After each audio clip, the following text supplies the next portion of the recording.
So hello everyone, today we will solve a very easy problem. तो पहले हम problem question को read कर लेते हैं एंड फिर मैं आपको उसका सॉल्यूशन समझाता हूँ।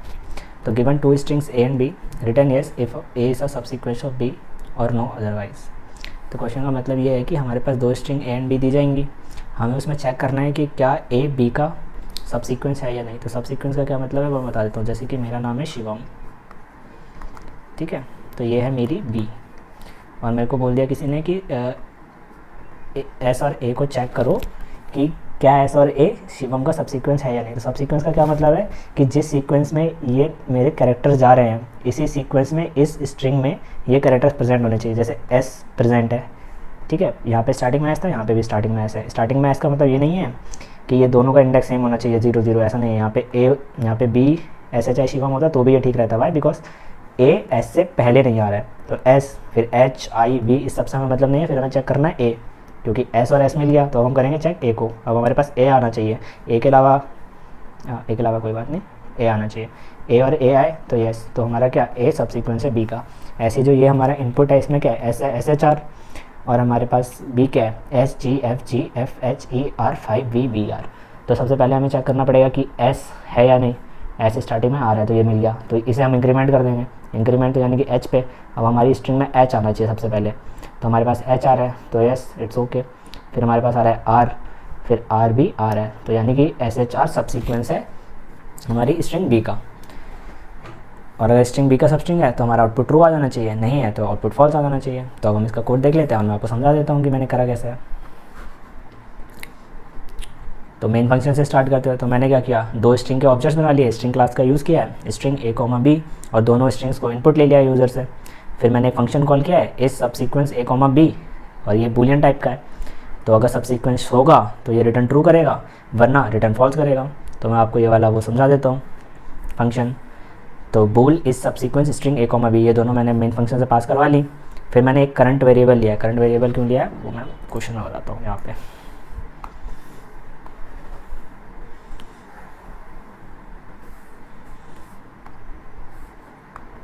S H R string A, और स्ट्रिंग बी है हमारी S G F G H E R 5 V B R. तो फिलहाल हमारा करंट है यानी 0, ठीक है। तो इसे इधर खोल लेते हैं, इसे इधर खोल लेते हैं, ठीक है। करंट है 0।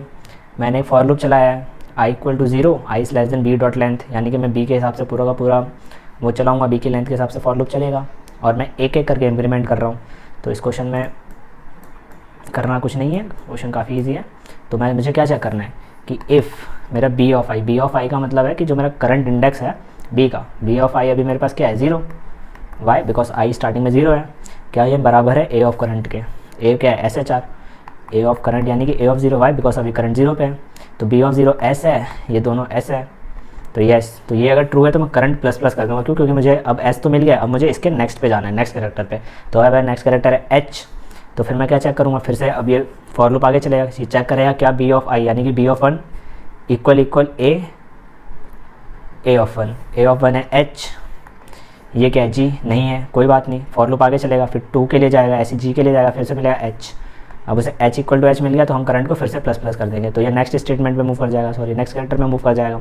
नेक्स्ट कैरेक्टर में मूव कर गया तो अब हमारा ए ऑफ 0 हो जाएगा आर। अब मुझे फिर से चेक करवाना है, तो मेरा बी कहाँ पे हुआ था ख़त्म, एच पे। अब इंक्रीमेंट होगा, अब जाएगा ई पे, अब आएगा आर पे। ई पे आएगा कोई बात नहीं, नहीं मिला तो कोई बात नहीं, फॉर लूप तो चलेगा ही अपना जैसे चलता है। फिर आएगा आर, आया आर इक्वल आर, तो यहीं पे हमारा आंसर पूरा का पूरा मिल जाता है। लेकिन जो हमारा फॉर लूप है वो पूरा का पूरा ही चलेगा, ठीक है। और हम फॉर लूप पूरा का पूरा चलेगा। फिर हमें एंड पे एक चीज़ चेक करानी होगी। अब हमें कैसे पता, अब प्रोग्राम में हम कैसे बताएंगे कि हमारे सारे के सारे मिल गए।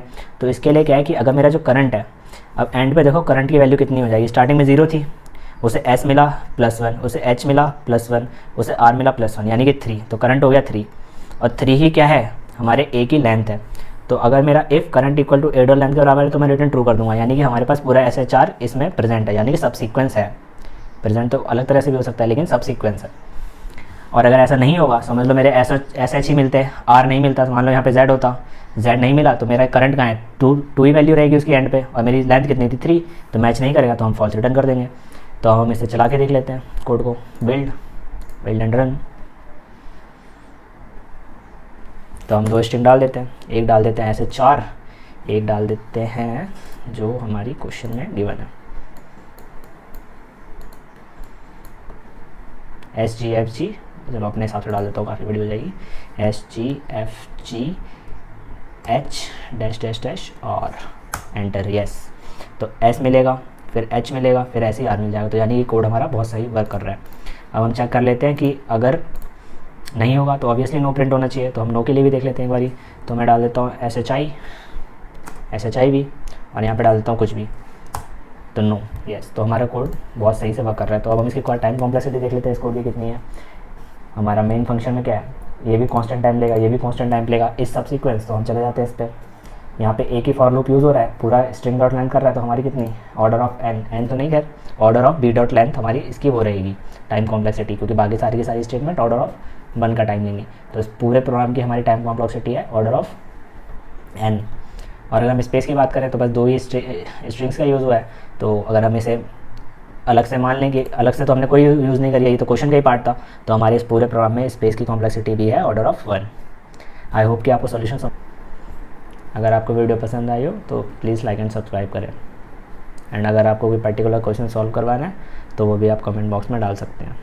और अगर आपको इस पूरे प्रोग्राम का कोड चाहिए तो आप nargisgupta.com पे जाइए, जिसका लिंक डिस्क्रिप्शन में प्रोवाइड है। Thank you so much.